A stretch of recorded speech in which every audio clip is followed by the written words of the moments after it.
शरद पवारांनी केलेलं ट्विट मी वाचलं, मात्र सुप्रिया सुळे आणि रोहित पवारांचं ट्विट राजकीय आहे अशी टीका उद्योगमंत्री उदय सामंत यांनी केलेली आहे। चाकण एमआयडीसीमधली कुठलीही कंपनी स्थलांतरित झालेली नाही, मी कुठेही पळून जाणार नाही, चाकणबद्दल मी आढावा घेत राहणार असं वक्तव्य उदय सामंत यांनी केलंय।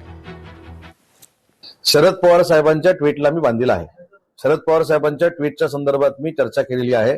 जे राजकारण करतायत त्यांचं राजकारण त्यांना लक्षलाभ हो।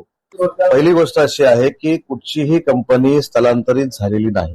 मी स्वतः कुलकर्णी नामक पदाधिकाऱ्यांशी बोललो, हे तर मी जाहीरपणानं बोललोय आणि मी कधीही असं कोणाचं रेकॉर्डिंग करत नाही, परंतु जे काही चाललेलं राजकारण आहे त्याच्यातनं मी ते मुद्दामच समोरच्या लोकांची भूमिका काय आहे की महाराष्ट्राच्या जनतेपर्यंत पोचावी आणि कशा बाबतीमध्ये कोण कसं कसं राजकारण करतंय हे कळण्यासाठीच मी ते रेकॉर्डिंग केलेलं होतं।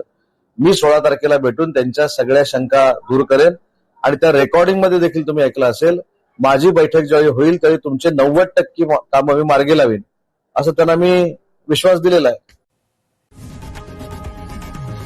लोकशाही मराठी ऐका, पहा, जागरूक रहा।